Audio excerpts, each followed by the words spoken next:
Hi, I'm Peter Tragos, host of the Lawyer You Know podcast and YouTube channel.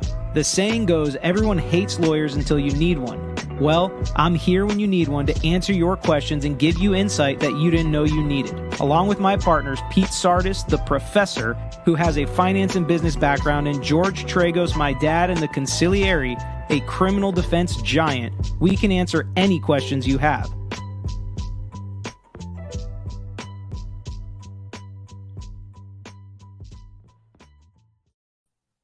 What's up, everybody? We're back at it here for part 2 of Amber Heard's 2016 deposition. That reaction was very interesting. You guys were very interested in it, had a lot of questions. So I do want to do eventually a live Q&A regarding just these deposition chunks. I'd like to do one Q&A per chunk. We already missed one for round 1, so we'll try to set one up at some point where we can go over all of your questions of part 1 and part 2 of Amber Heard's deposition. I've watched it again on Incredibly Average's channel with Brian and Jax, and we are going to collab with them eventually. I hope we are going to reach out to them and try to do a collab to break this down with them and do a live reaction with them. I think that would be really fun in the future. And I know he said he was going to release the deposition without their commentary. I haven't gotten that yet, and this is the time today that I have to break this down. And I actually don't mind having their commentary. I think it's kind of funny. Some of the parts, I like how he sets up the beginning of the deposition. So we're going to listen to a little bit of that, but we will mostly just be listening to the deposition here and reacting to it, giving the legal angles, what's going on, what are the lawyers doing, why are they doing it, what is the client doing that we would advise or would not advise, how much this is set up in deposition prep, what are we allowed to do as far as coaching the witness, kind of like part 1. So we're going to continue that theme through part 2 today. But before we jump into it, you may have noticed I'm wearing a new shirt from Yaz Links in Abu Dhabi. That is because today, Monday, when I showed up to the office, I had a bunch of shirts from golf courses from all over the world, which is incredible. And you guys are all incredible. And they are YouTube subscribers and fans sending them in. And as I promised, I will wear them. I will promote them. They are a lot of fun. I love golf courses. I love learning about new golf courses, seeing new golf courses. So I'm going to look up every single golf course from every single shirt that I get. Don't feel like you have to at all. Don't at all feel like you have to. This is just something that happened in a live. Some people said, oh, I have a golf course right near me. You'd love it. Let me send you a shirt, whatever. This came from Nicole, also with a very nice note. She sent a couple others. So I'll be wearing them eventually throughout the next couple weeks and shouting out these different golf courses from around the world. And Yaz Links is the first one that I decided to put on and wear, and it is a perfect fit. So Nicole, great job. And thank you. This is going to be a lot of fun. You guys are a lot of fun. We got some really cool stuff, hats, golf balls, tees, shirts, and we're going to be showing all of it off on the channel because you guys are awesome and this is what you do and this is what you do to make it fun. And this community is so much fun, and breaking down these cases, we can all learn a lot together. I can learn from you on what potential jurors think and what everyday people think in these jurisdictions that are making the decision in jury trials. And you can learn what it's like from a trial lawyer on the other side of a lot of these cases. So thank you for being part of the community. Thank you for your questions. Thank you for your involvement. Thank you for your support of the channel. And again, thanks for the golf shirts and all the swag from golf courses around the world. Without further ado, let's get to part 2 of Amber Heard's deposition. And like the video if you haven't already, subscribe to the page, all that good stuff. And I guess we'll roll right into it. What do you say, Jax? Let's do it. Okay, so for anyone who, if you want to go back and watch the part 1, you can. We left off with Amber getting up, and they were still on record, and she got up to get some water. Yep. So we'll pick right up where we left off, and hopefully the sound comes through. So what's funny is I think they kind of were like, oh, I can't believe she did that while they were still on the record before. And then he mentions it again here. That happens all the time in depositions where a client will get up and they'll still be on the record. Sometimes lawyers will ask to go off the record. I like how they said, you both have to agree to go off the record. Sometimes it's true. Sometimes if it's your client, you can say go off the record or just don't say anything until they do go off the record. And then they can make a big show of it. But the judge usually is not going to care, because if you ask to go off the record and it's your client getting their deposition taken, then usually you're granted that request to go off the record because usually you have a reason for it. But let's get into it. And everything goes well. Let me know how the sound is, Jax, when we start moving. We'll do. We're still on the record. Okay, back on the record. Oh, we're still on the record. Ms. Heard? Let the record reflect that Ms. Hurd has left the deposition table and we are still on the record. Let the record reflect that all of the defense counsel walked out of the room for several minutes and Ms. Hurd stepped up for less than a minute. This is purely for show. This does not matter. The judge is not going to care. The judge is not going to sanction Amber Heard for walking out while on the record in her deposition. None of that's going to happen. This is not a big deal. This is just for show, which again is kind of showing how the lawyers are acting in this procedure. And again, Johnny Depp's lawyers are calm, cool, collected. They're trying to take their shots and they're trying to get under Amber Heard and her lawyer's skin as well. And it's working, as you can tell from her lawyer, who seems to keep getting more and more agitated. But in the grand scheme of things, it doesn't really matter. She's coming right back. To get a water. To get a bottle of water. And she would always be allowed to go get a bottle of water. Keep you waiting. No question. Thank you. For the record, Mr. Harder, I would like you to be aware that if this inappropriate and improper making of speaking objections continues by you, if this coaching the witness through your speaking objections and your testimony in these proceedings continues by you, we will have no choice but to stop these proceedings and seek relief from the court by filing of in limine motions. I would just like to make clear, I have not testified at all. So what you just said is incorrect. My speaking objections are only when you are unclear about my legal objections because you keep asking the same things over and over, and it seems like I'm not being clear. And so I just want to be clear. He's wrong. Amber Heard's lawyer is wrong. He is absolutely coaching her. He's talking too much. Now, what relief would the court actually grant? The court would probably instruct him not to make leading objections or speaking objections, excuse me. I don't know if they would make him pay for the deposition, pay attorney's fees, anything like that. I don't know if it's kind of gone to that level, but Johnny Depp's lawyers don't actually want to redo this entire thing. They just want him to stop making speaking objections. So they're trying to have the threat of the court giving sanctions basically if he doesn't stop. In no way am I being obstructive at all. In no way am I interfering with your deposition at all. And I also find your questioning to be highly problematic, and I need to be able to have a clear record as to why I feel that way.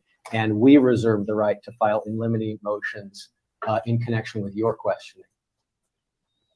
Are you finished, Mr. Harder? I am, and I think I went on about the same amount of time that you did. Ms. Heard, on Ugh. May 22, 2016, before or after you attended the birthday party to which you referred previously, at any time during that day, did you go to the police? No, I did not. I did not go to the police. Okay. At the time you first filed, when did you file your action for dissolution in this case, for your divorce against Mr. Depp?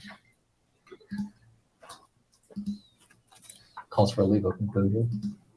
I believe it was on. I believe it was on the following day, on Monday. But that's my maybe the next day. I don't recall the exact date. Okay.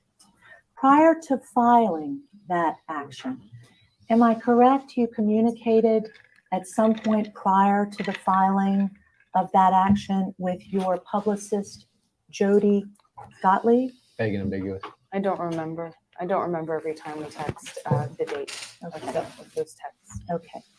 Do you have any of those texts with Jody Gottlieb from May 21 or May 22? I don't know. I wouldn't. Okay. Could you do me a favor and preserve or keep those texts for me? Thank you. Did you communicate? Do you remember communicating with Ms. Gottlieb before you filed your papers in court? Vague and ambiguous. Vague as the time. If you say it was May 23rd, 2000. Just because he's objecting vague and ambiguous, I would let her answer. I would say, do you have an answer? And again, vague and ambiguous is improper during depositions. Form. The form of the question is what he has an objection to. If the client can answer, she should answer. If she can't, then she should ask for clarification. If he is instructing her not to answer, he has to say that on the record, because if he doesn't say I'm instructing her not to answer, there's nothing to go take in front of a judge saying, Judge, he blocked this deposition and didn't let us ask the questions or get the answers that we're entitled to. So just because he objects doesn't matter in a deposition. You just keep answering the questions and you get the information that you want. 2016? That would be Monday. Oh, okay. Prior to that, did you communicate with Ms. Gottlieb about the filing of your papers? I believe so. Okay. What did you discuss? I don't remember all of our discussions and what they entailed. Okay. I hear you say you don't remember all of your discussions. Could you tell us what you do remember? I remember having a phone call with Jody. And do you remember what you discussed? I remember part of what we discussed. Could you share that with us? I believe I called her and said, Jody, I'm going to have to file for a divorce, and I'm told that it's forced to be, or it could become public record, or it could become out in the public because of the nature of how the filing of such paperwork demands. That's what she told her because I was publicist. told that there was a possibility for it to get out in the public, I needed her to know that I was going to file. And I told her, listen, I have unfortunately kept something from you. And it's something I've been dealing with for a few years. And all of those times when I would text you about falling down the stairs or having accidents, unfortunately, it's been Shit that never happened for I've been trying 800. to fix and keep and hide to protect myself and to protect Johnny. So she's using this to be self-serving hearsay. And if all of you are saying, oh, this is all hearsay, hearsay, hearsay, as most of you know by now, during a deposition, you can get hearsay in, you can talk about hearsay. The reason for that is this is discovery. You're trying to learn more information, gather information, find the truth. So if she says she said this to Gottlieb, then they can go get Gottlieb and ask her the questions and say, did Amber say this? Did she say that? The whole time she was dating Johnny or married to Johnny, did she ever mention any of this other stuff? Or just when they filed for divorce conveniently, did she start bringing it up? This is how they get the foundation for some of those questions is based on hearsay, which is totally allowable in the discovery process, especially in the deposition process. Very different at trial. But you can't do anything to stop a client from just going off on a tangent with self-serving hearsay at this point, like Amber's doing. And I've been living in this situation where I've been in a violent relationship, and all of those times when we would talk about my bruises and things like that, the black eyes, the busted lip cover-ups that we had to do with makeup, to red carpet, makeup attempts to try and hide like the scarring I got from Australia when Johnny was holding me down on the glass table with all the broken glass, and I had all these bad scars on my arms, and I was worried about that for the red carpet. I said all of those times I've been covering up this secret part of my life, which is that I've been living with Johnny, and it's been really, I've been living in a very violent relationship, and he's been hitting me. And I yesterday or day before, or some days before, Johnny came over to talk, and we're supposed to just talk about his mom. I wanted to be there, but I still wanted to have some protection from him. So I asked that Johnny come over. For anybody asking, why are they just letting her talk? Why don't they stop her? This isn't good for them. In a deposition, when a client like Amber Heard just starts going off and talking and talking and talking, you just let her talk, because all of this stuff now is impeachable. She has to be consistent with everything she says. So just let her talk. If you have an issue and you don't think this stuff should come in a trial, you can deal with that later in front of the judge. But if you want to know any of this, or you want to use any of this later because you think maybe she's not being truthful or she's adding facts or embellishing, Well, you just want her to keep talking, keep talking, keep talking. And again, you can deal with it later. Over in the daytime when it was most likely that he was sober. And he threw his cell phone into my face, and I'm gonna have some markings on my face, or I have markings on my face, and I don't know how much the bruising is gonna go down, but I really need to go file for a restraining order so that I can have some protection. I can change the locks. I'm told that this gives me a little bit more protection because I'm still living in his house. And she, I remember the phone call with her because she got sick to her stomach. And she said, she was at a play and she said, I'm sorry to step out. I feel sick to my stomach. And I said, I'm really sorry. I've been keeping this from you. And that's what I remember. And she said that she was really sorry that she didn't ask me more questions about all those times. And that she was there for me and that she was giving me on the next flight home. Speaking for everyone else again.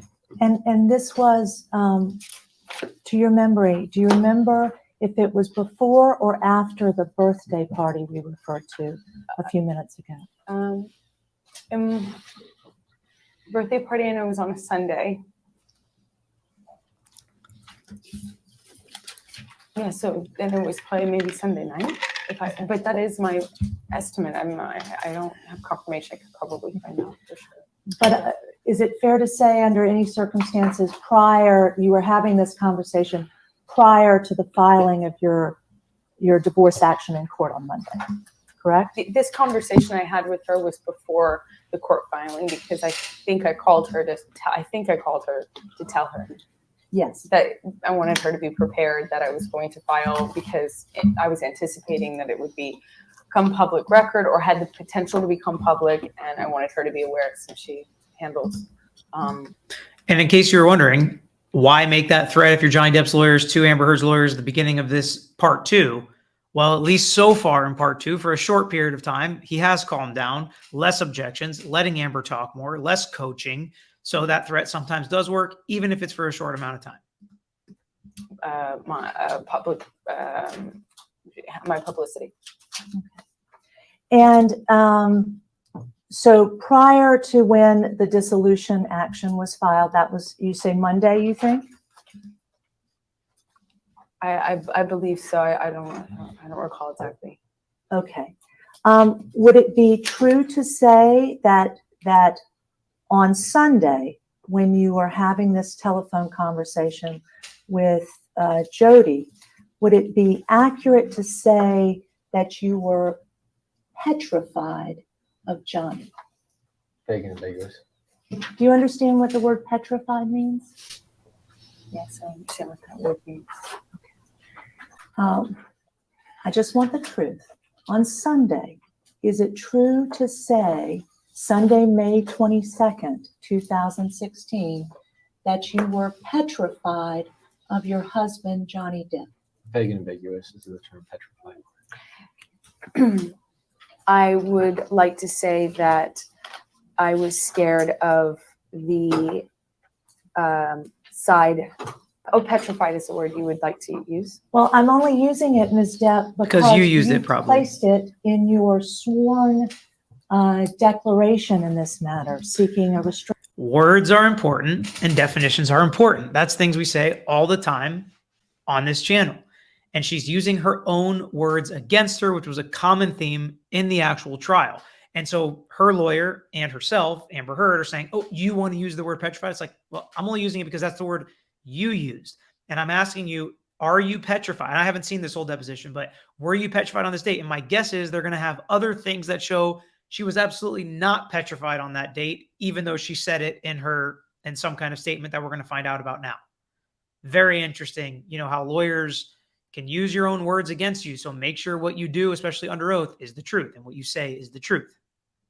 Restraining order. So I assumed that you understood the word. Do you understand the word? I understand the word. Again, I answered that once, but I will answer again. Okay. I understand petrified. Okay. On Sunday, May 22nd, as you were having this telephone conversation with Ms. Gottlieb, is it truthful to say you were petrified of your husband, Johnny Depp? I was petrified of the monster, as we like to call him, Johnny and I refer to his other personality, the part of him that is present when he beats me up. That we call the monster and have called the monster for years. And that other half of him, that other part of him, is the part of him, to whom I would say I was petrified, of whom I would say I was petrified. I would kindly ask you whether that answer means yes, you were petrified, or no, you were not petrified of Johnny Depp on May 22nd, 2016. Asked and answered. Go ahead. Again, I was petrified. Yes, I was petrified of the monster, the part of Johnny that beat me up and did. That's an appropriate answer by Amber Heard. I actually think it's probably an answer that Johnny Depp's lawyers are going to be able to use to their favor in the future, but she keeps asking it again, kind of to annoy Amber, in my opinion, because she did answer. Were you petrified of him on that date? I was petrified of the monster, the side of him that beat me up, which is the only side she was ever really petrified about. And that's consistent throughout, right? When he was nice, he was nice. When he was great, he was great. But when he was the monsters, when he would beat me, that's what I was scared of. That's an appropriate answer. I don't think digging in on there just to be annoying is something that will look good if they do fight about this deposition later in front of a judge. Okay. On many occasions. I just want to be clear, Ms. Heard. Yes, you were petrified of the monster, and that monster was your husband, Johnny Depp. Is that correct? It's Again, I said it was the let- part of him that would beat me up that I was afraid of. The other part of Johnny is a very nice guy, and one that I actually was able to live with and tried to salvage through many different attempts to get him sober, to get him help, to get his family involved, to get him clean and sober, and to protect Just let her talk. Johnny that is wonderful, Just let her And talk it's when not she the starts monster. going. that has blackouts and that has rage and doesn't remember and beats me up and has paranoid delusions and uses and almost kills himself when he does. That part, the one I have been trying to salvage out of him, the good part of him, is the one to whom I'm not afraid. The one I'm afraid of is the one that we call the monster. And they both reside in him. Objection, non-responsive, move to strike. I disagree. objection, it's highly responsive. Yeah. And I oppose that motion to strike. Well, this is kind of embarrassing for the two lawyers and how they're talking. This is not how you're supposed to take a deposition, but I actually disagree with Johnny Depp's lawyers. She did answer. Just move on to the next question. I would be willing to bet if a judge reviewed this, they would say that was responsive. Whether you like the answer or not is a different question. That was responsive. Ask another question if you have another question. I don't understand. Don't worry about it. Ms. Heard, She doesn't on- like your answer, so she's trying to wipe it out. No, that I She said, I don't understand. She said, neither does your lawyer. Another lawyer there said, that is embarrassing. That is embarrassing. They're really getting catty there at the table. understand. Yeah, that's all you need to know. And I'm just, for the record, I'm just letting the record know that you were responsive. I feel I'm responding to you in the most honest way possible. And I know that it's nuanced. Human beings are nuanced. She loves that and word. Complex. And I'm speaking to you from my heart. And I apologize if it is not clear enough for you. Just wait for a question. Spit it out, objection bro. to Mr. Harder's testimony and statements Not a and Ms. testimony. Heard's last testimony and statements as non-responsive, move to strike. Ms. Heard, on May 22nd, 2016, is it true or untrue that you were terrified of Johnny? Asked and answered. Petrified is what she asked the first time. Can you repeat the question? On May 22nd, 2016, is it true or untrue that you were terrified of Johnny?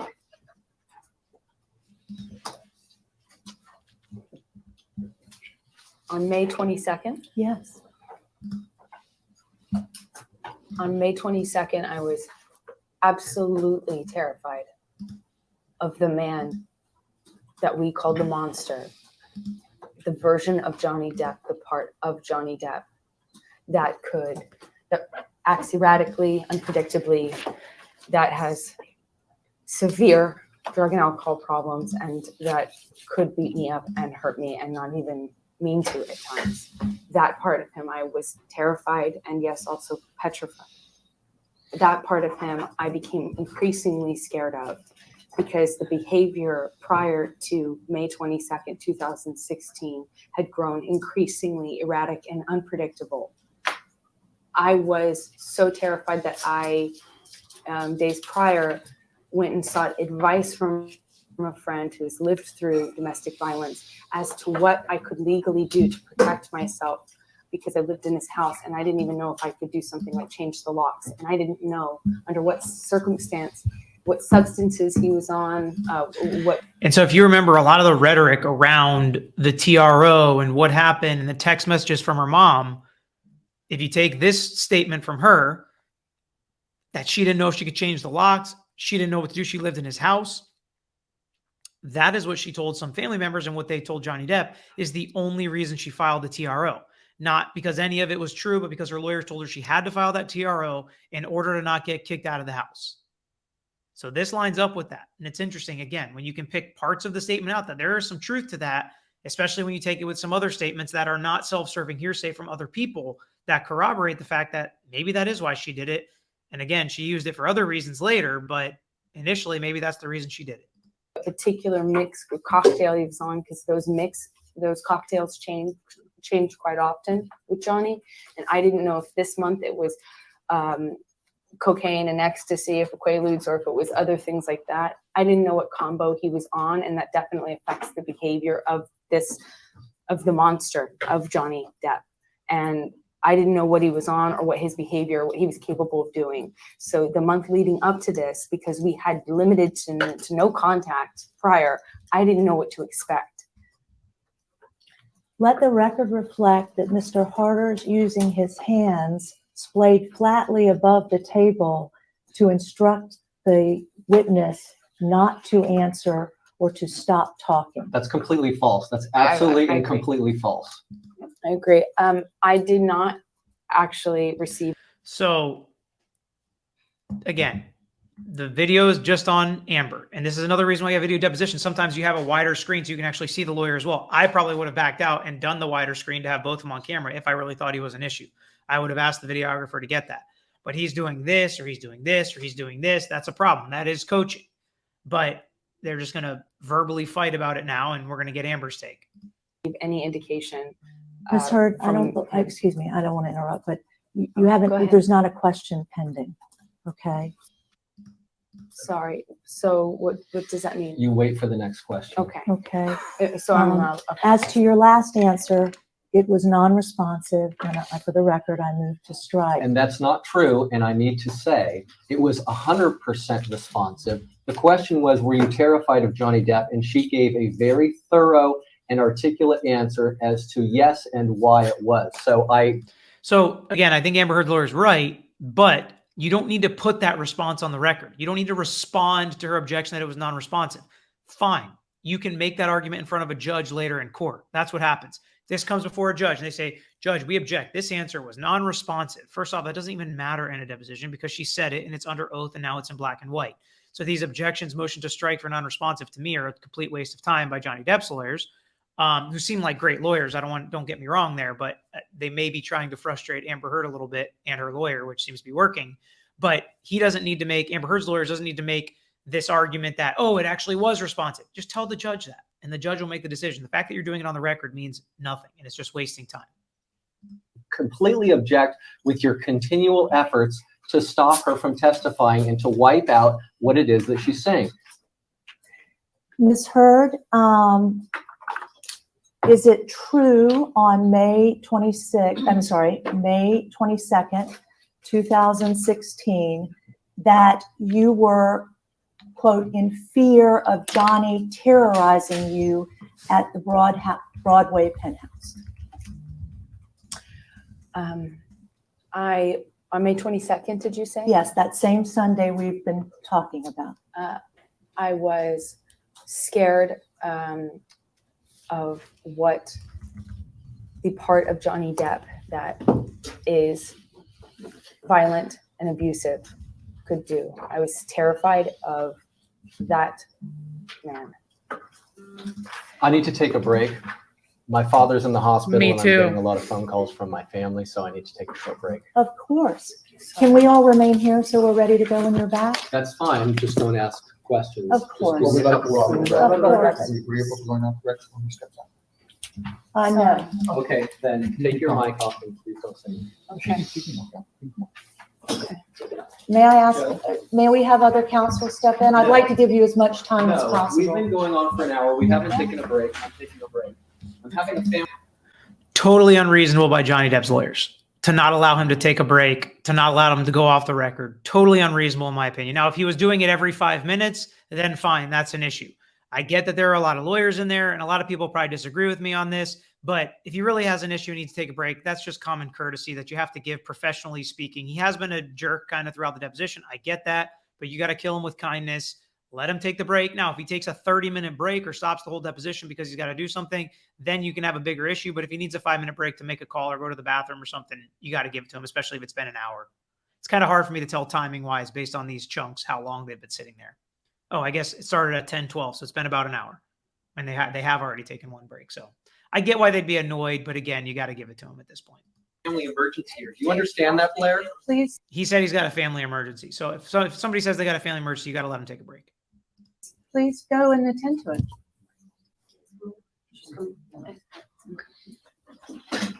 I can use this as a bathroom break too.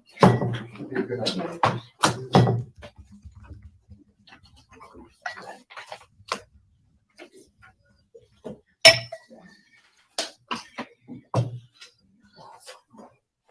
Also just dumb to stay on the record, but they're just trying to show, again, they're trying to show this is how this depo went. This is how difficult this All right. depo was. This depo was so difficult because they made it difficult. That's what they're trying to show here as a lawyer. So if you ever want to show this video to the judge to say, and we've done that before. I've had one I can remember that was just miserable. And the guy was so bad during his deposition, wouldn't answer any of my questions, was such a jerk to me. He was an older, like retired Navy guy, really tough, kind of angry defendant in a case, hated me. You could tell from the jump. He's like, what are you, 15 years old? Stuff like that. And the judge actually sanctioned him. He had to pay for that depo. We got to take a second depo again, and he was forced to answer all the questions that I was asking him because I was being reasonable and I was nice throughout the whole thing, which made him look even worse. In this case, I think Johnny Depp's lawyers are being cool and nice and calm and professional. Couple little things I wouldn't be doing, but I think if this really continues to be this bad, then the judge would allow them to take another deposition. But I heard this depo goes 7 hours. So my guess is they get all the information they're looking for. I'm going to skip through this dead period here. We have gone 7 minutes and we're back. Here we go. All right. All right. So she went off. You just saw that blank blue screen basically from 11:08 to 11:17. So about 9 minutes. Her and her lawyer leave. They stay on the record. And let me tell you the other reason why you don't have to stay on the record, just legally speaking, if it's, your job as a lawyer. You can very easily say off the record at 11:08. Then when they come back to 11:17, you can say Amber and her lawyer were gone for 9 minutes while we all sat here because they wanted to take another break. Whatever you may want to do, you can put it on the record without leaving the video camera on. It's kind of for dramatic effect. But that's what they decided to do. And again, it was about 9 minutes from 11:08 to 11:17 that we cut out where it was just showing the blue back screen while she was gone. But I don't want to waste your time with it. So let's continue on. Enjoy. That Ms. Hurd is back in the deposition room with her counsel, Mr. Harder, and I'm going to begin questioning Ms. Hurd again. Is this a good placement for the mic? Ms. Hurd, do you know who the person, Jerry Judge is? Yes, Who is Jerry Judge? head of security for Johnny. Would it be fair to say he works closely with Mr. Depp? Yes, Is it be fair to say that you understand he communicates on a daily basis with Mr. Depp? Assumes facts. Calls for speculation. If you know, I have no idea how often they communicate amongst Jerry was still alive. one another. At this okay. point. On, let's say the period May 22nd to which we were just speaking in May 24th, did you believe that Mr. Judge was somebody who was communicating with Mr. Depp? It calls for speculation. I don't know how they communicate. Did you believe they were communicating, say, for this period, May 22nd to May 24? Did you have reason to believe they were communicating? Compound, vague and ambiguous. It is calls for speculation. I truly do not know how often they communicate by themselves. On that Sunday, when you had this phone conversation with Ms. Gottlieb, do you recall me asking you about this? I recall you asking Okay. the question. And when you went to the birthday party that Sunday, that's May 22nd, do you recall us talking about that? I do recall that. And when you just testified that you were petrified and terrified of Johnny Depp on May 22nd, 2016, do you recall that? Wait, I was very clear in how I described and who I described as being what I was afraid of. I Okay, was afraid of the monster. okay. The part of Johnny that is unpredictable, erratic, and abusive. Okay. Is it true, Ms. Hurd, that on May 24th, 2016, you sent a text message to Jerry Judge? I don't remember. Okay. Showing you will be marked as Exhibit B. Do you recognize what I'm showing you? take a moment. Take your time. Yes, read it slowly. Do I recognize this? The contents of the text message, yes. Yes. Okay. And is that a text message that you sent to Jerry Judge on May 24, 2016, 2 days after you've testified you were terrified and petrified of Johnny Depp? I specifically am and was terrified of part of Johnny Depp. I lived with two individuals within one body. Part of Johnny, the part that I love, is great, and I was not afraid of that Johnny. The part I am afraid of is the Johnny that is extremely unpredictable, erratic, abusive, and is filled with rage and goes into manic episodes and is uncontrollable when in such states, or appears to be in such states. And because he wasn't around me, I was unable to deduce or know for a fact what combination of drugs he was using. And that is specific to the kind of Johnny, version of Johnny, that I was afraid of. Objection. This is pretty consistent with her trial testimony, I gotta say. Like the combination of drugs, what kind of Johnny I'm getting, abusive on the drugs, the monster, all that's pretty consistent with her trial testimony, in my opinion. Non-responsive, move to strike. I objected as responsible. Ms. Hurd, did you send a text message to Jerry Judge on May 24, 2016, telling Jerry Judge, quote, "I'm desperately trying to reach Johnny. It's extremely important. Please tell him"? I remember sending the text message that is in front of me right now to Jerry. And I remember sending this because I wanted to tell Johnny, or have him told by Jerry or someone who knew him or was close to him.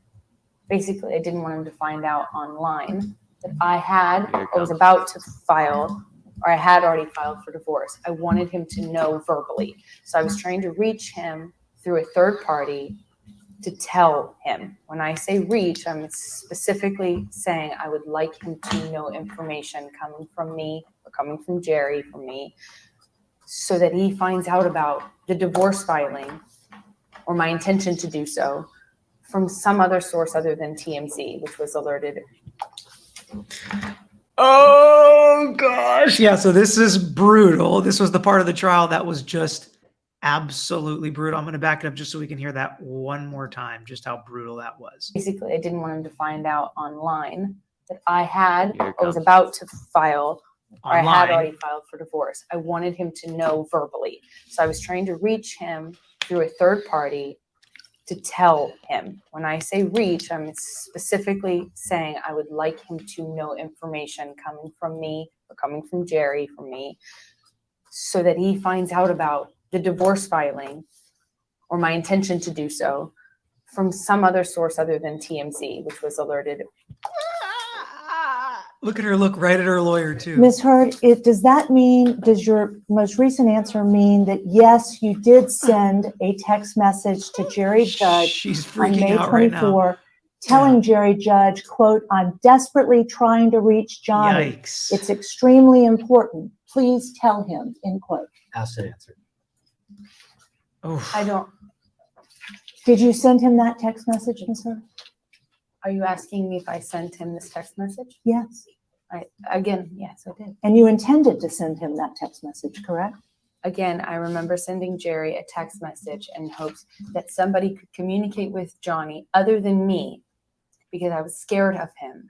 I wanted someone to tell him that I was going to file for divorce so that he heard about it from another source other than me. So the truth was, I want to be clear, Ms. Hurd. So the truth was, you didn't want to speak to Johnny. You wanted a third party to speak to Johnny, correct? Or to connect us verbally, So that you could speak personally with Johnny? depending on his state. On that same day, Ms. Doesn't make a Hurd, lot of sense. Isn't it the truth? On May 24, 2016, you sent a second text message to someone named Nathan Holmes, Yes. I mean, I don't remember, but showing I'm you sure. what will be marked as respondent C. Do you recognize that text message? Yes, followed by I don't remember, usually shows that you're trying not to answer a question. Take your time.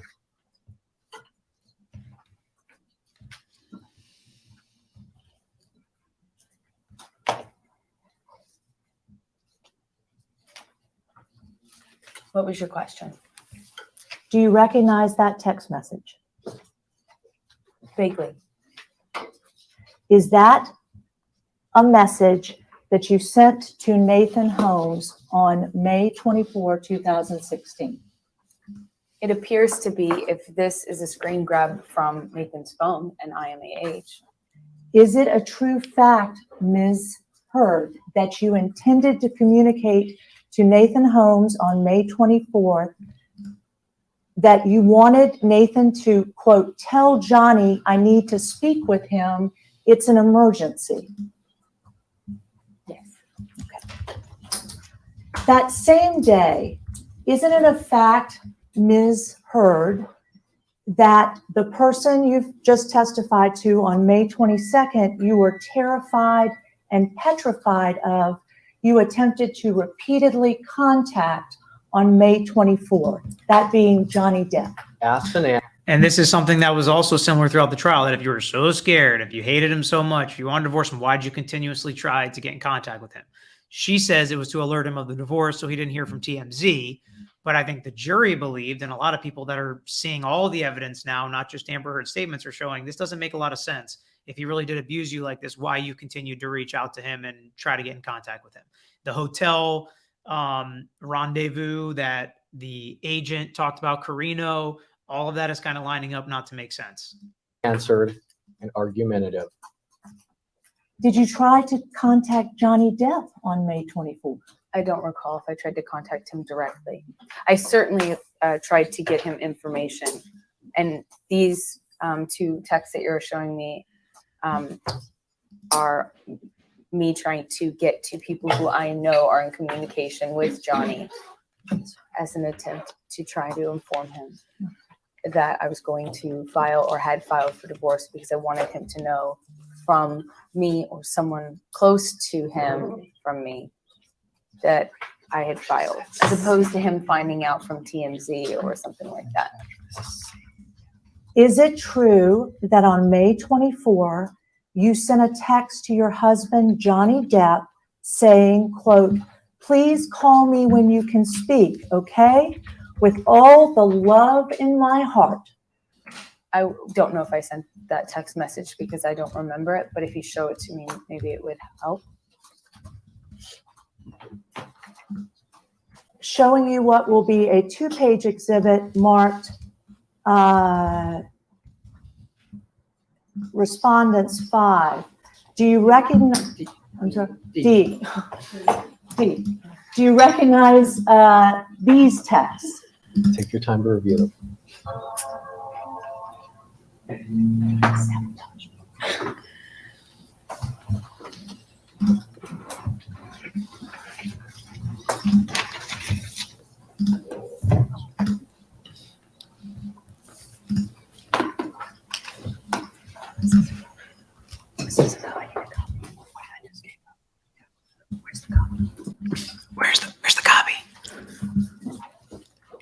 Have you had a chance to review those texts? Okay. Do you recognize those texts? Yes. Okay. And the texts in Respondents Exhibit D, are those texts that on May 24, 2016, you sent to your husband, Johnny Depp? Yes. Okay. And is it true, Ms. Hurd, that in that communication with your husband, Johnny Depp, you told him, quote, please call me when you can speak, okay? With all the love in my heart. I said that right before telling him, reminding him that he passed out while we were speaking, and because he often passes out after drinking a lot, I want to make sure that security is available to help him. And so in the text, I actually say, which you omitted verbally, but is part of the same text message. I said, you fell asleep while we were talking, which is a kind way that we referenced when we weren't fighting, him passing out. Literally while we were speaking. Or he just fell asleep. And Yeah. I had to call or text security. Like a kind way of saying you passed out. It's like, okay. I mean, I've said I passed out when I fell asleep, actually. So they can almost be synonyms, whatever. To make sure that Words. they checked on him so that he didn't fall asleep on his back and potentially hurt himself, as people do when they fall asleep drunk and potentially vomit. And so I checked with security. I asked security to check on him, which means roll him over on his side. And I wanted to remind him that we were speaking when he woke up so he could look at his phone and remember that we were in a conversation that was peaceful, because sometimes he didn't remember the nature of our conversations and if they ended peacefully or not. And I wanted to remind him, hey, look, we were speaking. It's important. It was about the divorce or divorce filing. And I wanted to make sure that he knew we ended on a good note, that it was peaceful, and that we needed to resume speaking because, like I said, he passed out in the middle of the conversation. Non-responsive, move to strike. And I oppose that it is responsive. Ms. Hurd, I was in the text message, ma'am. are you saying now that on May That is non-responsive because she didn't ask her to read the text message. She asked her a question about the text message that she has to answer. 24, you actually, prior to sending Johnny Depp a text message saying, please call me when you can speak okay with all the love in my heart, you had already spoken to him on the telephone? So that's the point, is she has to answer that question. Did you say with all the love in my heart or whatever? The answer is yes. You have to answer that question. I'm sorry, I didn't understand that question. I believe you were referring to a text message prior to the text message I was referring to that said with all the love in my heart. Are you saying that on May 24th? It's the same text message. It's just, I mean, it's the same Okay. communication. She's talking about this. Yeah, but she's referencing this. It's all one text, Okay. Let's be clear. right? Did you send a text message on May 24th to Johnny saying, quote, you fell asleep earlier while we were talking? Did you send that text message? I sent this text message. What I just said? Mm-hmm. Okay. When you said that to Johnny, were you referring to a telephone conversation you had been having? I believe so. Okay. When did you have that telephone conversation with Johnny Depp? Probably. Vegas is fine. Once again, so you're so scared of him, you're petrified, you're terrified, but you're having all these conversations with him. You're texting him, you're calling him, you're referencing other conversations. So you continue to have conversations with this person that's so abusive to you. That's what they're lining up. And again, because Amber Heard just keeps talking and trying to divert attention as opposed to answering the question, she thinks she's got the lawyer by saying, we were having a conversation. He passed out. I wanted to remind him it was a good conversation. Oh, so you had another conversation. So you continued to try to reach out to him. So the lawyer is going down a line of questioning that Amber Heard totally missed. And now they continue to hammer it home. Prior to that, sending that text message. Now she's not How sure. far prior? I don't recall. Would it be fair to say within 24 hours of referring to that? Calls for speculation. It would be fair to say that, Okay. but I'm not sure. Okay. But certainly after May 21, correct? I can't know that because this looks like it's right after midnight. This looks like this text was sent right after midnight. And is that the time stamp? Okay, above it. that would be, So it would technically be, if we spoke 33 minutes prior, or 35 minutes prior, it would be technically the day before. right, and that would be, am I correct, Ms. Hurd, May 23rd, 2016? Yes, but that would also mean that so You can answer the best you can. Ms. Burke, can you be clear to me Sure. what you're asking me? Sure. You're referring to having a telephone conversation with your husband when you text him on May 24th, correct? I'm assuming yes. Okay. I'm assuming it's in reference Okay. to a phone Okay. call, only because I reference security, so it means I probably am. You're saying you don't remember exactly when it was, correct? Mhm. Is it true that it would have been after you had filed the papers in court for dissolution? Calls for speculation. I don't know. Okay. Okay. Was there any other reason you were trying to talk to your husband than the papers you say that you were concerned about? My principal reason for speaking with him was to inform him in the most honorable and dignified way possible that I had to file for, I finally did it, finally filed for dissolution. So the intention of your speaking to him was to tell him, if he did not know from the press, that you had filed dissolution on Monday, and that is why you called him, correct? Argumentative. I don't know why. You don't know why you called him? Excuse me. Argumentative. Yeah, we heard you say argumentative, dude. We heard you say argumentative. She's following up with an answer Amber Heard gave. She didn't even interrupt Amber Heard. Are you finished, Mr. Harden? It's frustrating when lawyers do that. Is that yes? Yes.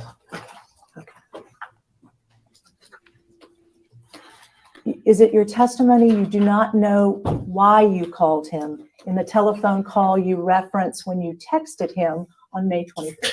Misstates prior testimony and argumentative and asked an answer. I feel I answered your question, Ms. Burke. I'm sorry, I am trying to be very clear. Isn't it true, So Ms. frustrating. Hurd, that you texted him again on May 24, 2016, and wrote to him, quote, "Please call me.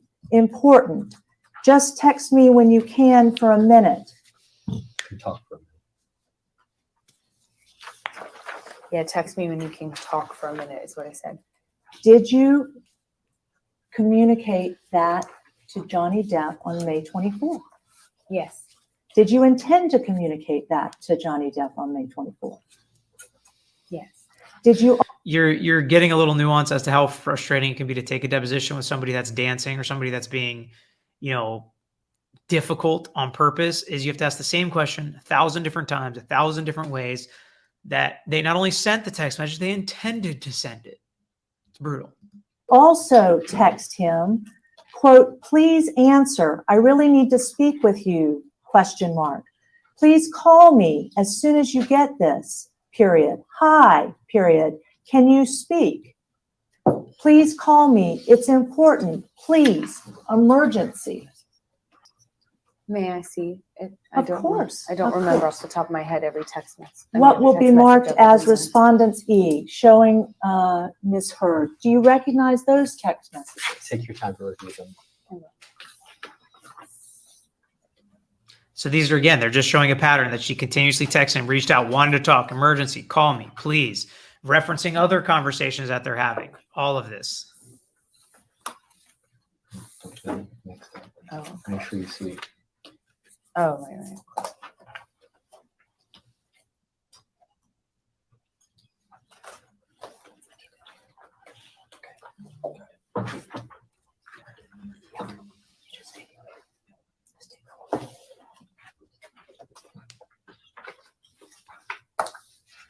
Yes.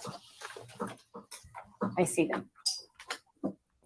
Did you say those things to Johnny Depp, your husband, on May 24th, 2016, 2 days after you say you were terrified of him?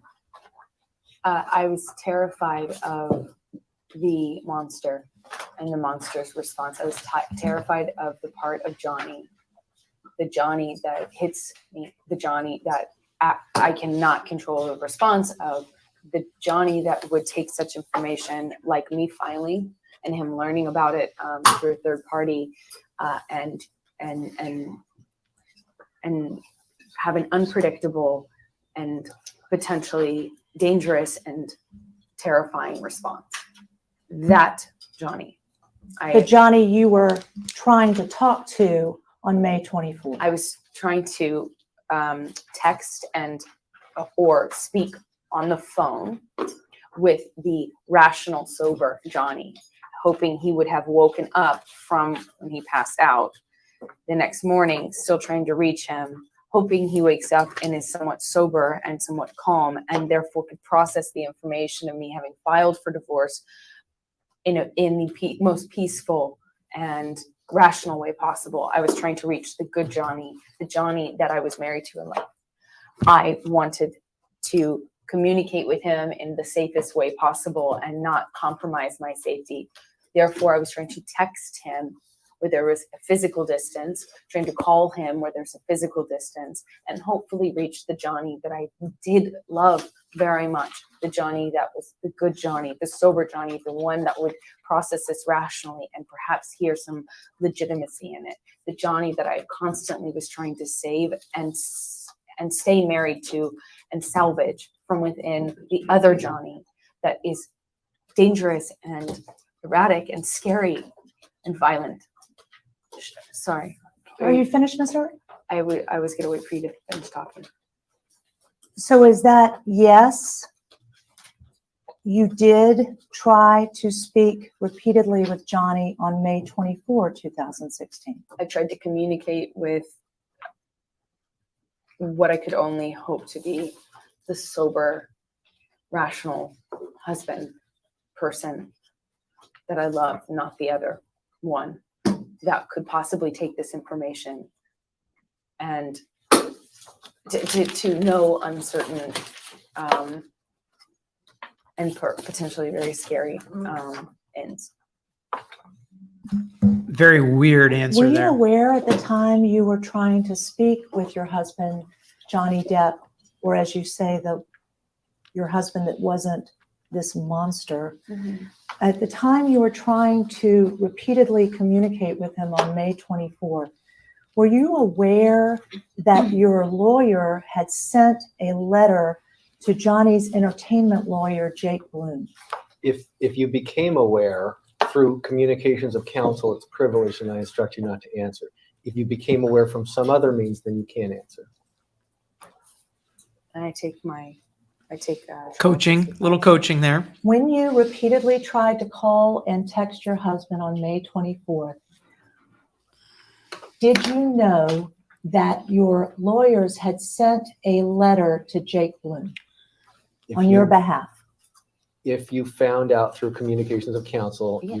I instruct you not to answer. Okay. I will once again object to Mr. Harder's continuing speaking objections and coaching of his witness. I'm not, I just have to clarify. I'm not coaching her. I'm just letting her know what the privilege is so that she knows what the privilege is. She's not a lawyer. She needs to be aware of what the privilege is so she doesn't waive it. That's all.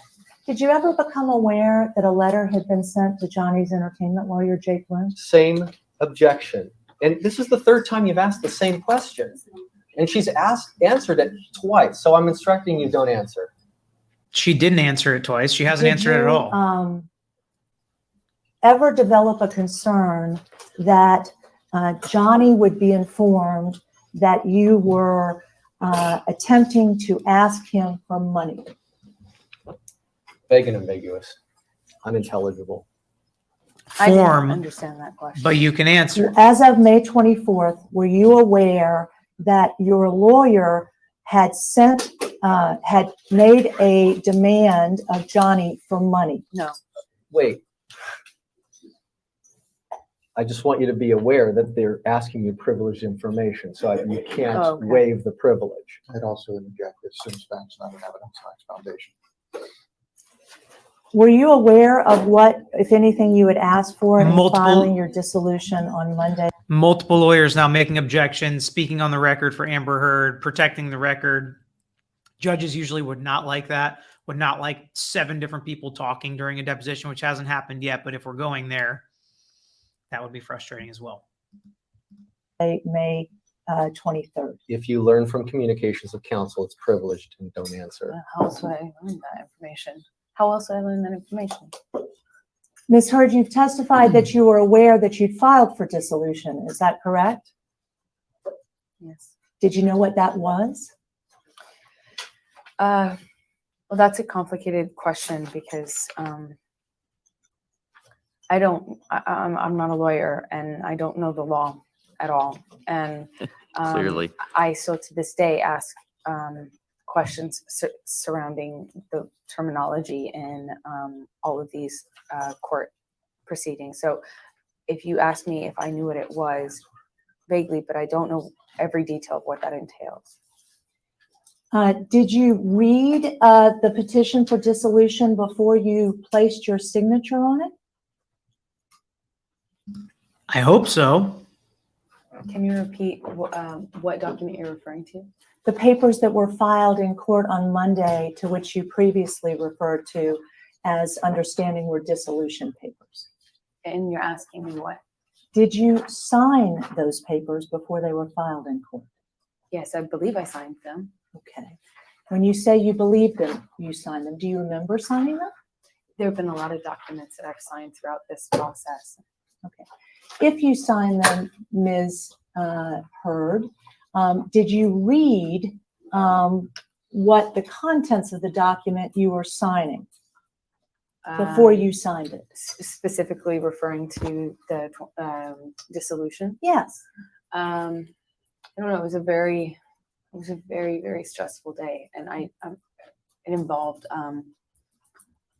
emotion. It was emotionally a traumatic day, and it followed even more traumatic few days prior, and it was it was an extremely traumatic and emotional day. I don't remember every detail of every word I read and every piece of paper I read. It was one of the worst and most difficult days of my life. Non-responsive, motion to strike, everything after Ms. Hurd answered yes. And I object to that. I believe it was responsive. Do you recognize what will be marked as respondents F?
She says she reads like a novel a day.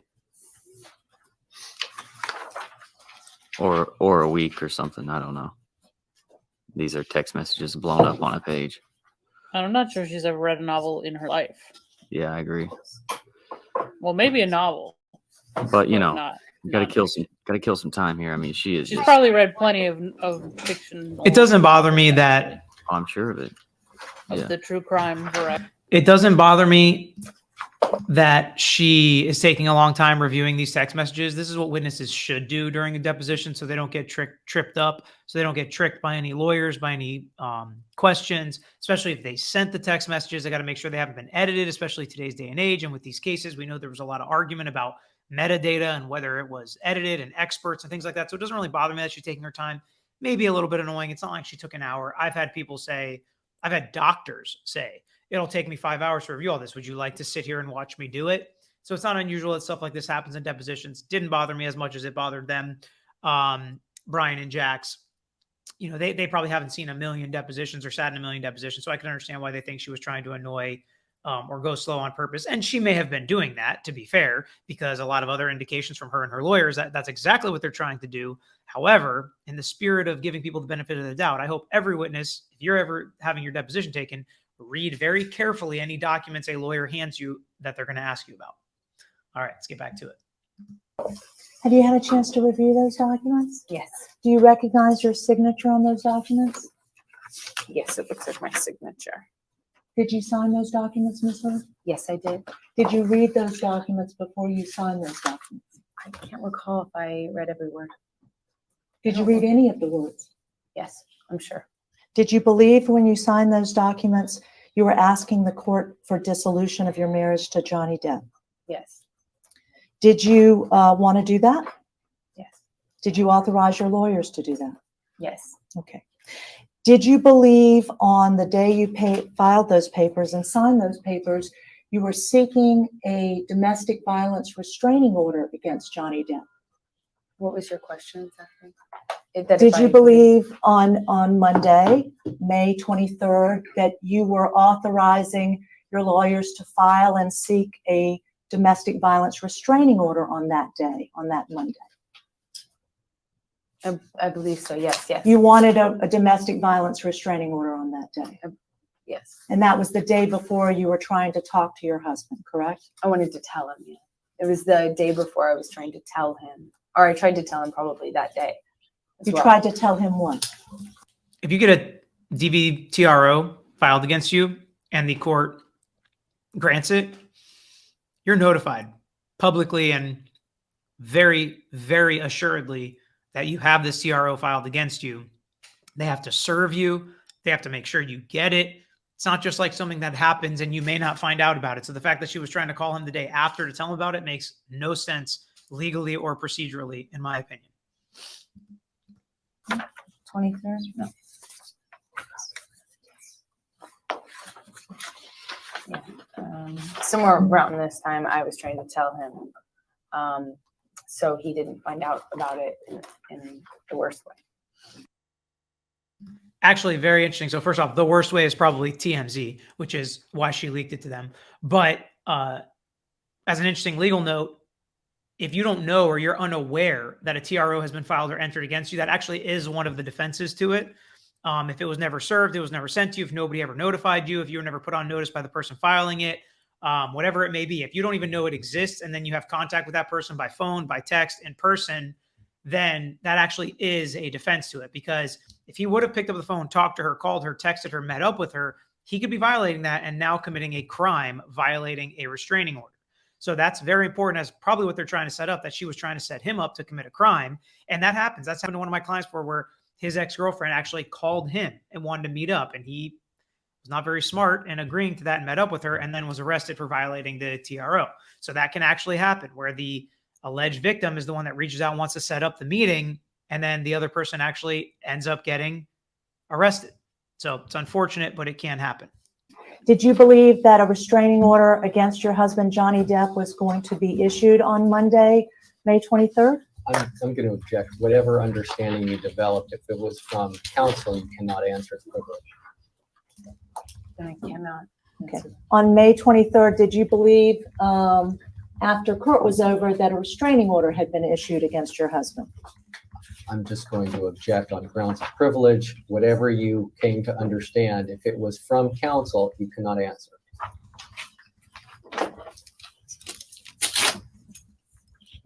Okay. So is it your testimony you were worried about his reaction to that? Wait, vague and ambiguous. It's a different question also. Did you just testify earlier? You said you were worried about something? Yes. What were you worried about, Ms. Hurd?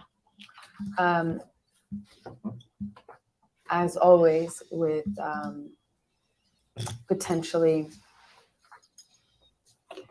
I worried about the backlash. Her own reputation. Correct. I worried about the backlash she could have. It could have. Okay. But you'd already filed for the restraining order, correct? At what time? Monday, the 23rd. So what's your question? Had you already Wait, had? wait. Okay, it's apparently an inaccurate date. Did you believe on Monday you had filed the restraining order? Anything that you came to learn from counsel, you can't answer as privilege. Okay. And What's this? That's exhibit F, just introduces us. I just Ms. Hurd, I just want to get something in here because I'm allowed to. Blair, you said that you're not trying to trick her. If you're giving her the wrong dates, then you are trying to trick her. So let's just try to keep it all on the up and up. It couldn't possibly be a mistake on the lawyer's part with tons of documents there. It couldn't possibly be a mistake. But I will say all of these dates are important because one day after the next, things happen with these text messages and calls. So it is important. So correct it. It all got corrected. Doesn't mean she's trying to trick her on purpose, I don't think, but I could be wrong. If you're inaccurate about something, apologize and clarify it so that we have a clear record here. Ms. Hurd, you just testified that you believe the papers you filed in court on Monday, the 23rd of May, 2016, were seeking a domestic violence restraining order, correct? Yeah, I'm having a mistake of testimony. The restraining order hearing was on May 27th. It's another different lawyer objecting. Paperwork was filed that date. Non-responsive testimony by the attorneys in the room, move to strike.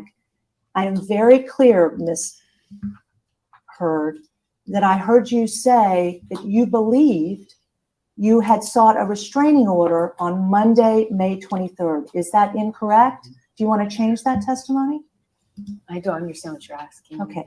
As you were communicating repeatedly with Mr. Depp on May 24th, 2016, did you believe at that time that there was already a restraining order? I don't remember when the exact date of the restraining order was filed. I'm not asking you that, Ms. Hurd. I'm Oh. asking when you were communicating with your husband, did you believe at the time you were communicating with him on May 24th that a restraining order had already been obtained? I don't remember. Okay. You testified earlier when you reviewed respondents F. Do you recall reviewing those papers in is this detail? F? Yes, Wait, F is this. yes. Sure. Do you remember reviewing those documents? I do. Okay.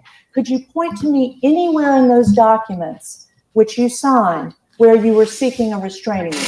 Argumentative. What does that mean? What does that mean? She'd like you to look at the documents. And she'd like you to look for references to a request for a restraining order. So take your time and review the documents. Okay. The divorce petition. For the record, she's looking at Exhibit F, which is the summons and the petition for dissolution. Not domestic violence. Oh, this has this.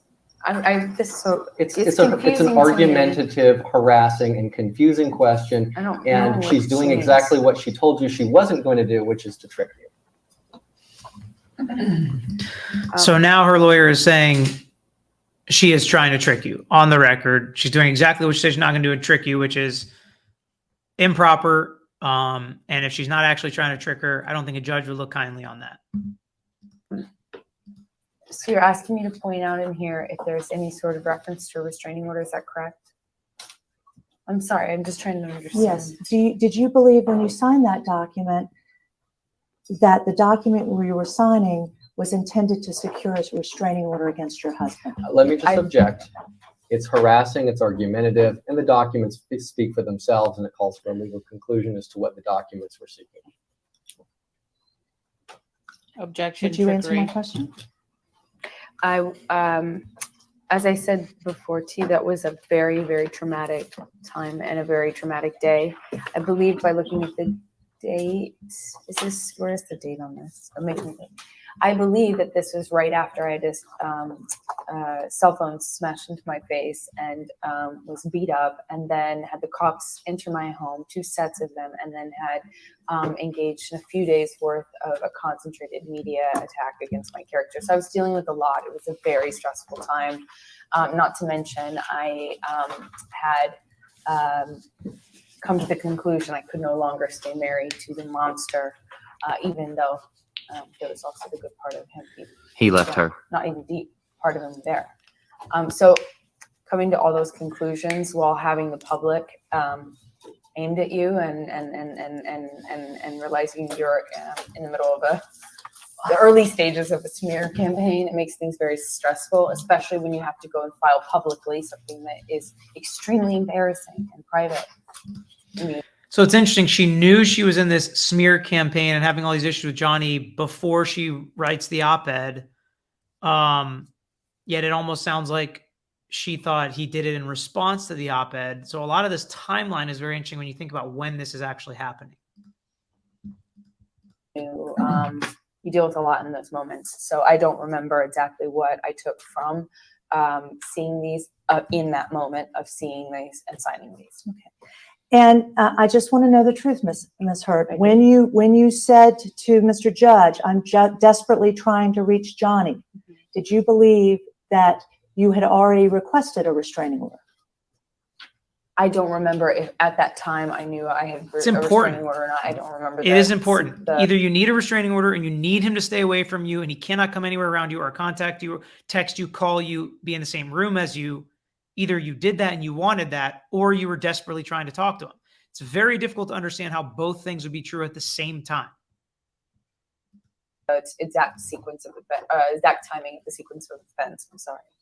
Okay. It was a very stressful time. And when you were speaking with Johnny on the phone on May 24th, did you believe you had already gotten a restraining order? Wait, stop. I believe that misstates prior testimony that assumes facts not in evidence. I apologize. When you were attempting to reach Johnny on the phone on May 24th, did you believe that you had already gotten a restraining order? I can't remember the exact sequence of events when certain filings happened. I can't remember the what came first or when they happened. It was the most stressful time of my life. Okay. Is it true, Ms. Hurd, that on May And at this time, this wasn't 6 years ago. It was a few months after all this had happened. So it hasn't been years and years and years and years like some depositions.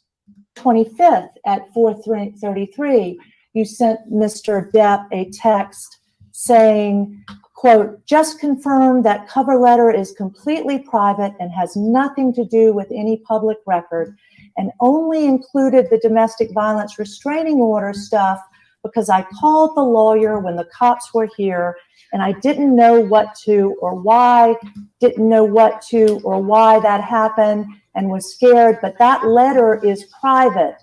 And unless you file as well, which I guess opens up to the press possibly catching it, as they have seemingly missed this one, at least for right now, then it can be revoked anytime. If you file separately as well, it's the same thing as far as being revoked is concerned, but both requires both our signatures, and as a new filed public document for the records. At least that's my understanding of it. Oh, and I confirmed with my lawyer the quickly part, etc. You mentioned in letter between our lawyers, including the deadline for response from them, wasn't something I said, asked for, or even noticed. And it's not mandatory at all. We can take as long or quick as we want and do this or undo this if we want, as we see fit. You and I have the control and love each other. I thought you filed. You said you were going to and said goodbye. I'm sorry if I've hurt you. I have nothing but love for you. So this is a classic case, and this happens more often than you'd think, of a client telling their lawyers one thing, telling their lawyers to be super aggressive. Let's go get them. Let's go do this. And their lawyers are being aggressive, filing these documents, filing these motions, taking depots, having these hearings. And then on the back end, especially in family law cases, The clients are still talking, potentially reconnecting, even maybe one person like Amber wanted to get back, saying I only did this because you did it first. I'm following the lawyer's instruction. They're telling me to hurt you or to get this TRO or to do certain things so that I can have leverage. I never wanted to do that because I still love you. Well, we're getting some of the honest truth here coming out through text messages and some hearsay evidence that's mixed in that didn't come in the trial, but in my opinion, really shows as to what's going on and what her state of mind is, which is interesting because if she would just admit it and say, yes, at that time, I still wanted to get back with him. But no, she says, I was scared of him. I was petrified. I was terrified. I filed this TRO. I wanted him to stay away from me and never speak to me or touch me again. Yet I keep reaching out. I'm emailing him. I'm telling him this is all the lawyer's fault. We can take our time. We can talk. Let's meet up. I need to speak to you. It's very inconsistent. Very inconsistent. Assumes facts not in evidence, and the May I best finish my evidence question? rule. I thought that was your question. You paused. Did you send that text? Assumes Johnny? wait. Assumes facts not in evidence. Best evidence rule. The document's not in front of you. You're not looking at it. You don't have to have the Again, document. it's trickery. You don't have to have the document in front of you to answer that. You can answer it based on your memory. And if your memory is, I don't know, I don't remember, I need to see the documents, fine. That can be your answer. But if you do remember, since you sent those text messages not that long ago, you can answer. It's not improper to ask a question based off a document and not show them the document. Now, they can say, can I see the document? They can say, I can't remember. Sure. But it's not just trickery because they're asking them, reading your text message saying, did you send this? You can have an independent recollection as to whether or not you sent a text message. That she said she was not going to play today. Trickery, objection, trickery. Is there a reason you're not letting her see the words on the page that you're reading from? He makes that literal Do you objection. recognize what I just read to you? Vaguely. Okay.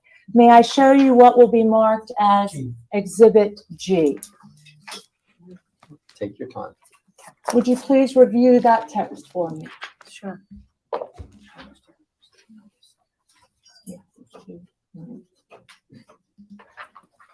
To your husband. Maybe during a break. Blair, what was your question?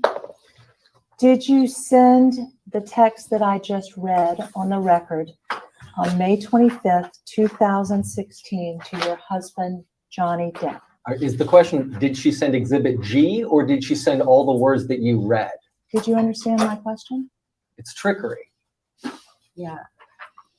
She read Can to you you clarify? like 4 pages that you weren't looking at, and now she's putting in front of you a document. This is coaching, yet he's not, he's trying to toe the line because if you don't instruct your client not to answer, you can't really certify that question and go argue about it and try to get fees if she should have answered it. He's basically just coaching her on what to say, I don't understand, say you can't answer the question. Asking if you sent the words that she never showed you. Exactly. Objection. Which you're allowed to do. I'm allowed to say, did you send those words? And you can answer yes or no. Now that you've looked at the text and I've asked you the words, you can answer that question. If I say, did you send a text to your mom that said, love you, mom? And you say, well, let me see the text. And I said, okay, here's the text. And it says, love you, mom, or whatever it says. And I say, did you send the text that I read? You can answer yes or no. You've heard me say it. You've read the text messages on the piece of paper. So her lawyer is being difficult on purpose here. Counsel is testifying and continuing speaking objections. I Would you do like- Objection, trickery. I do see on here. Embarrassing. Objection, embarrassing. This is embarrassing. I didn't hear you say it. I'm sure you, I mean, I hope you did, but I specify here in my statement to Johnny, I say, I didn't know what to do or why that happened and was scared.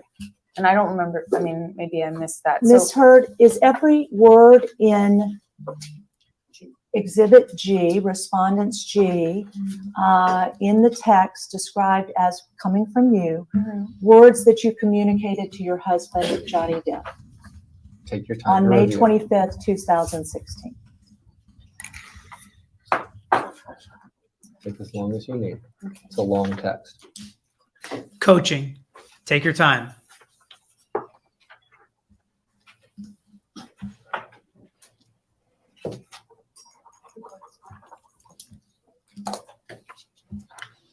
They've barely let her say a word for like 20 minutes.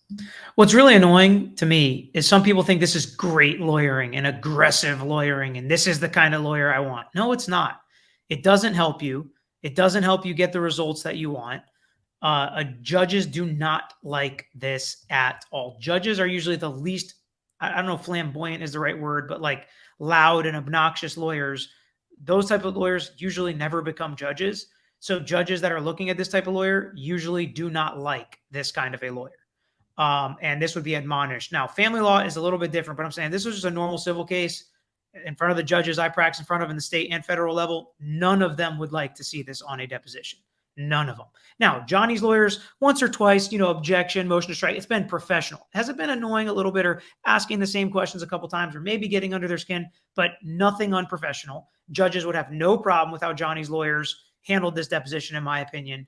And that's the frustrating part is the ones that think this is a bulldog lawyer on Amber's side that I would really want. It's like, not really. It's just really frustrating to litigate a case against somebody like this who is not following the rules of civil procedure or the family law rules, objecting trickery. That's not an objection. Object to form. Do you or do you not instruct your client not to answer? That's it. That's really all supposed to be a deposition because we don't want to waste hours and go in circles, which is exactly what's happening in this deposition. The lawyers just keep interjecting. I would love to know how much she's answered almost nothing for a half hour.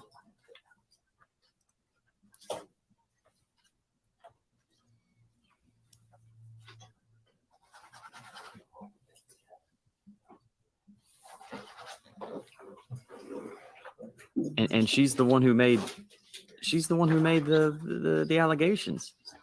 Yeah. She's not the defendant here, and she's very much She's the petitioner. She's the petitioner, and yet this is a very defensive deposition. Yeah. Like every time they ask her something, they're like, "Oh crap, they're taking this angle, because she's the one she was the abuser." Yes. Of course, verified. Am I missing a page at the end? It just looks like it's cut off. I have it stops it and do this or undo this, but it's cut off. So I'm sorry, did I not? I don't. Maybe you didn't mean. I mean, maybe you accidentally left a page out. She's trying to talk down to Blair right now because this text message is cut off. And so undo your last page is undo this. Yeah, but it's clearly cut off. There's not the last page you have doesn't say from you called you back. No. Okay, I'm sorry. If I may augment the record, the complete exhibit has an additional page and continuing after undo this. Up until undo this, were those words that you communicated to Johnny Depp? Take your time. You can review the whole thing if you want. You should review the whole thing. Not just you can, but you should review the whole thing. It's cut off between page 1 and 2, I believe. It says, when the cops, because I called the lawyer when the cops were called, when the cops were here, and I didn't know what to do or why. We have all these texts. You guys have seen them a million times. I think you'll notice that I'm missing a page. I'm sorry. I think I'm missing a page. It goes from I didn't know what to do or why, didn't know what to do. Oh, it just overlaps. That happened. And so this it would was be this. there. How about and that? why that happened and was scared. Oh, so it does. So it's a very accusatory term. Like, I don't know if you did it on tone. I mean, I don't know if you did it on purpose or not, but you're missing a page. Oh, no, you're not. There it is. I'm not saying accidentally that type of stuff doesn't happen because that does happen in depositions. We've got tons of documents, tons of stuff that we're moving around, papers all the time. So it does happen. But, the accusatory tone, because of how her lawyer's acting like they're trying to trick her, which turns out they're not.